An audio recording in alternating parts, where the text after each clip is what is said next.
Hello again, and welcome to another wonderful story brought to you by Read 20 and the Readmobile. I'm Mr. Stewart with one of my all-time favorite stories here. This is the Uncorker of Ocean Bottles. Yes, the Uncorker of Ocean Bottles. Did you know that was a job? His job. This is by Michelle Cuevas and Aaron Stead. And I'm guessing this is the Uncorker of Ocean Bottles and his cat. And here's what it says. The Uncorker of Ocean Bottles lived alone on a high spot with only one tree for shade. He always kept his eyes on the waves, watching for a glint of glass. He had a job of the utmost importance. It was his task to open any bottles found at sea and make sure they were delivered. Sometimes to deliver a bottle, he needed only to stroll down to the nearest village. Other times, he would have to journey until his compass became rusty and he felt loneliness as sharp as fish scales. Ouch. Sometimes the messages were very old and crunchy, like leaves in the fall. Sometimes the messages were written by a quill dipped in sadness. But most of the time, they made the people quite happy because a letter can hold the treasure of a clam-hugged pearl. While the Uncorker of Ocean Bottles loved his job, he could not help but wonder if he would ever receive a letter.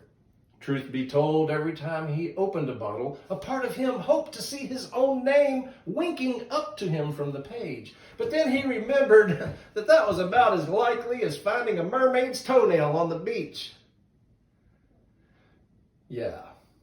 Though he had no name and no friends, he also stank of seaweed and salt and fishermen's feet. No one would ever write him a letter. But still, he would have liked it all the same. But one day, the waves tipped their white postman hats to the Uncorker and delivered to him a bottle with a very peculiar letter inside. Here's what it said.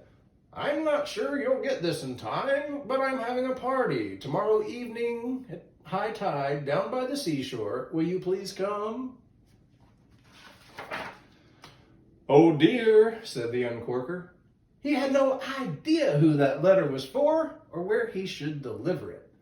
But the truth was, he was also very curious. He had never been invited to a party before, and he suspected he might like to go to one. First, he went to visit the maker of cakes. Pardon me, said the Uncorker, but do you recognize this print?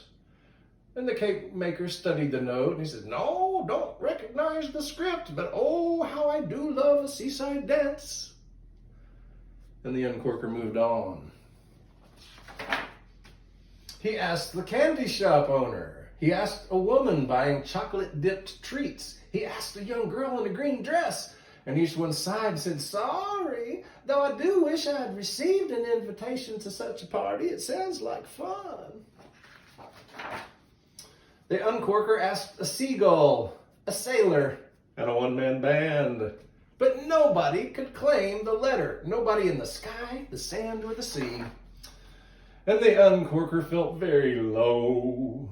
This was the first time he had ever been unable to deliver a message in a bottle. And as he fell asleep that night, the Uncorker decided to go to the seashore the next day.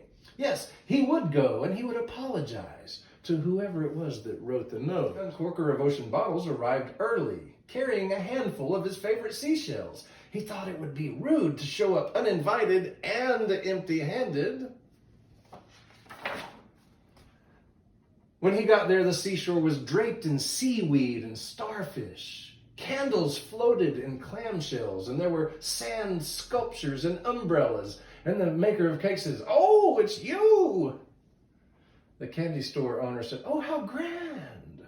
The other guests had arrived early as well. There was a woman. There was a girl in a green dress, a seagull, a sailor, and a one-man band. And when the girl in green asked the Uncorker of Ocean Bottles to dance, he said, well, I'm not sure I know how, but I'd like to all the same. And as they spun across the beach, down to the water's edge and back again, everyone smiled and helped keep the beat.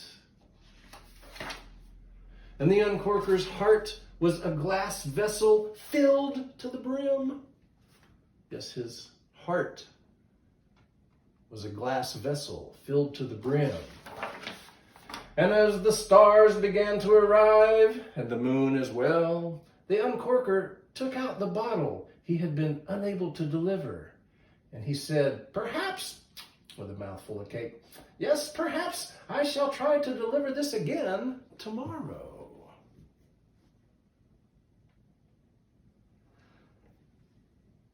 Far be it for me to suggest that there might be big rewards for those who make big sacrifices on behalf of others. Discuss. And I hope you'll come back and see some more stories brought to you by Read 20 and the Readmobile. And once again, this is Mr. Stewart signing off for now. Bye-bye.